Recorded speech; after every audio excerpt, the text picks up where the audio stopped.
키네지의 투자 클럽입니다. 셀트리온. 자, FB의 휴미라 점유율이 4개월째 조금씩 떨어지고 있죠. 균열의 저짐이 보이고 있다. 삼성전건 리포트발 기사가 나왔습니다. 자, 그래서 셀트리온의 유플라이마 침투 속도도 계속 이제 나타나고 있다. 실질적으로.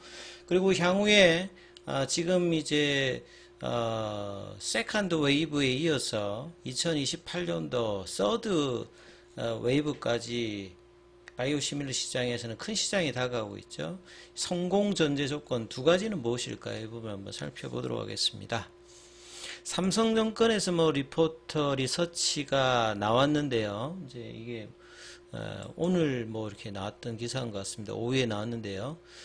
자, 지금 전 세계에서 가장 매출액이 큰 1등 약물이 휴미라죠. 에브비. 에브비는 최근에 이제 휴미라뿐만 아니라 이 비만 당뇨 관련되는 마운저라 관련되는 부분까지 허가받으면서 주가로 보게 되면 올해 노보노디스크와 더불어서 가장 이제 미국 시장에서도 글로벌 제약바이오에서 가장 강한 어떤 흐름을 보여주고 있는 종목이 에브비입니다.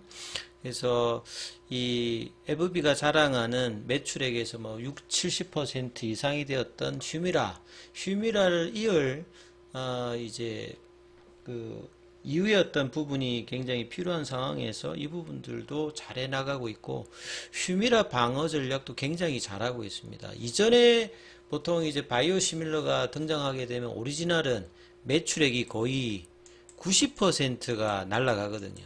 휴미라 이전에는. 그래서 에브비가 전략을 바꾸었습니다. 어차피 날아갈 거 그냥 가격을 프라이스를 바이오 시밀러가 들어오게 되면 바이오 시밀러가 보통 30% 이상 싸게 해서 들어오니까, 그리고 통계로 보니까 90% 빠지더라 점유율이. 그러니까 어차피 이래 될 걸 가격 자체를 80% 낮춰가지고 10%라도 좀 더 방어를 하자, 요런 어떤 가격 전략과, 그리고 이제 바이오 시밀러가 못 들어오게끔 여러 가지 이제 제형들 특허로 방어하는 전략들을 에브비가 구사하고 이제 이 부분들이 먹혀들면서요. 지금 이제 후속 바이오 시밀러 같은 경우들도 경쟁도 많아졌고, 예전에는 이제 퍼스트하고 두 번째 이제 바이오 시밀러 했던 시차가 1년 반 정도가 났는데 지금은 6개월, 10개월 안에 다 들어오죠. 그렇기 때문에 경쟁 강도가 굉장히 치열해져 버렸고, 오리지널사가 가격을 인하하는 어떤 흐름들의 전략을 쓰면서 가격 경쟁, 그래서 퍼스트 무브가 되어도 그렇게 가그만큼 이제 수익률을 많이 못 되는 어떤 흐름인데요. 그런 어떤 휴미라가 미국 시장에서 점유율이 올해 1월 달부터 이제 암전에 암자비트가 들어왔잖아요. 암자비트도 초기에는 조금 이제 매출액이 나오다가 그 다음에 조금 그렇게 생각만큼 안 나왔어요. 그래서 지금 10월 달까지 퍼스트 무브인데 1.3입니다. 그 다음에 삼성의 하드리마가 0.5고요. 이 삼성증권 자료니까 삼성 관련되는 이제 바이오시밀러 있고, 셀트리온 관련되는 부분들은 지난달 이제 유의미한 수준의 처방이 이루어졌다.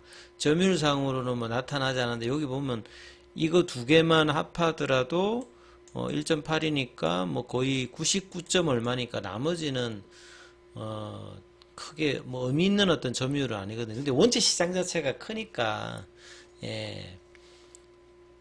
나쁘지는 않은 어떤 이야기라고 해야 되겠죠. 그래서 휴미라 관련되는 점유율이 무너지고 있다. 엄청 빠지는 게 아니라 굉장히 선방을 하고 있어요. 올해는 크게 변화가 없을 것이다. 이제 에브비에서도 시어구도 이런 말을 했습니다만 잘 방어하는 겁니다. 이 정도면. 그래서 경쟁력에서는 이제 셀트리온 같은 경우가 휴미라 마찬가지 고농도, 그 다음에 이 구연산염 제거 관련된 어떤 제품 경쟁력으로 장기적으로는 환자와 의료진에게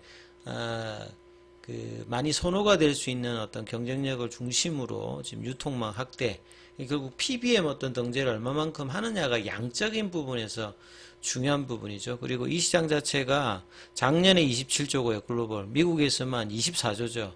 그 24조에서 10%면 한 3조 정도 되는 거고요. 1%면 한 3천억 정도 되는 거잖아요. 그러니까 암제비타가 그 정도 규모고, 하드리마 같은 경우에는 한 2천억 안팎이라고 봐야 되겠죠.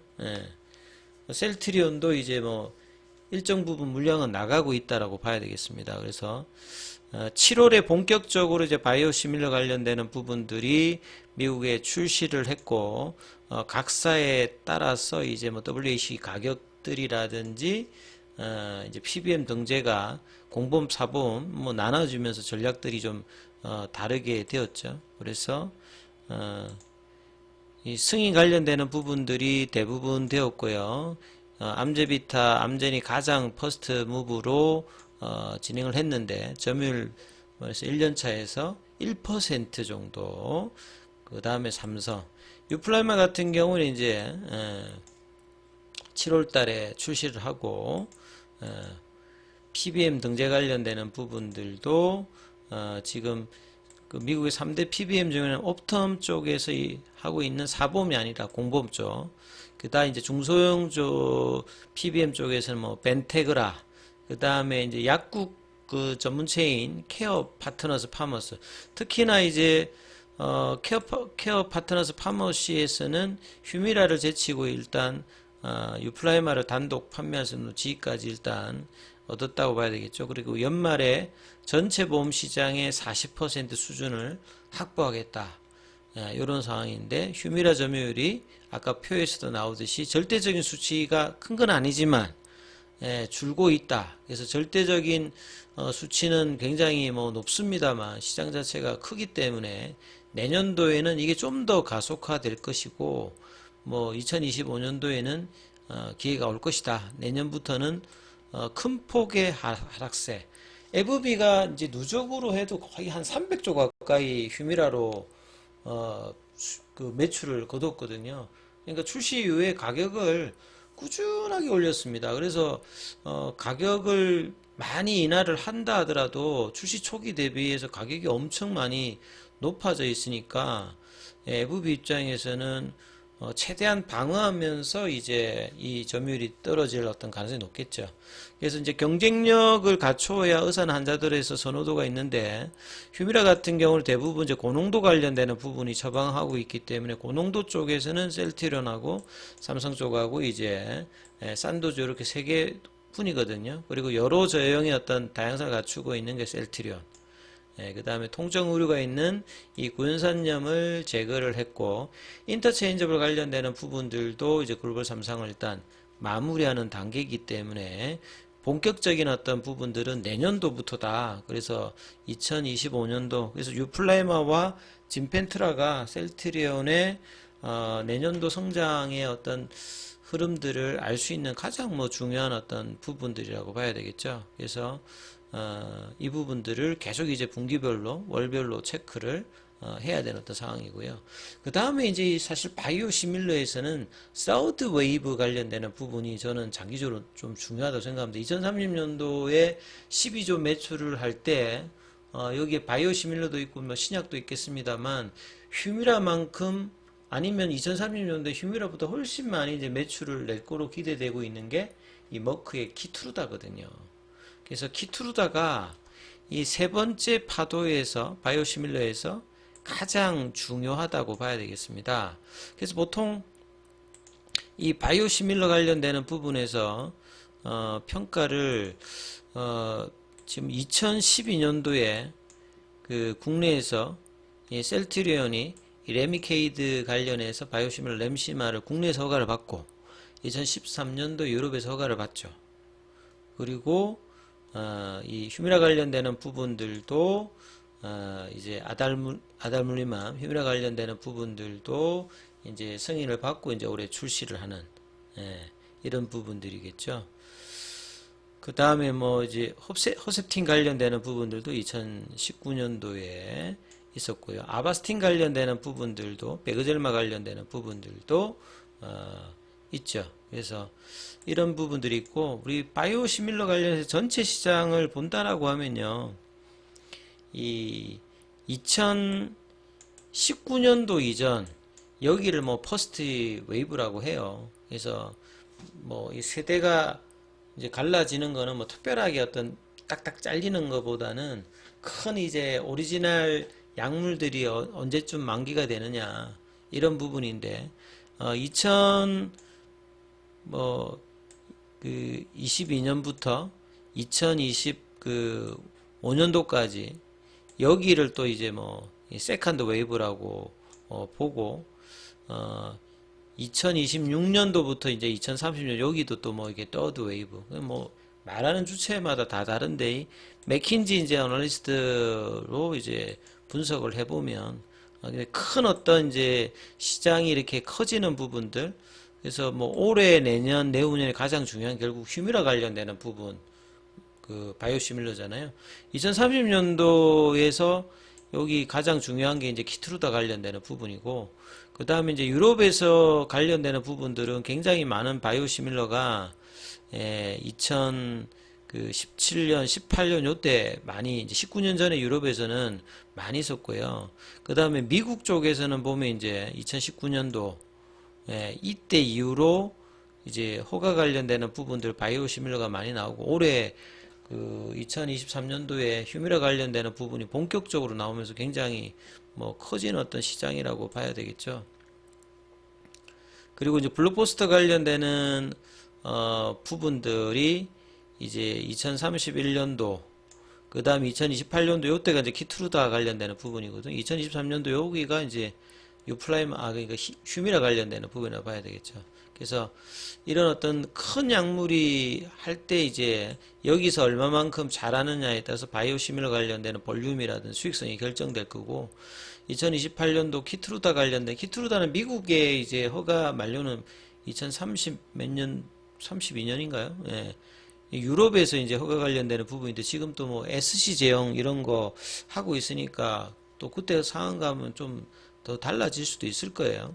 아무튼 이제 이런 그 특허가 만료되면서 이제 새로운 시장이 열리는 어떤 부분들이 그 바이오시밀러에서는 굉장히 중요하고 그래서 이 키트루다 관련되는 부분이 작년에 26조였죠. 전 세계적으로는 임상이 거의 1000여 개 가까이 진행되고 있고요. 국내에서만 150개.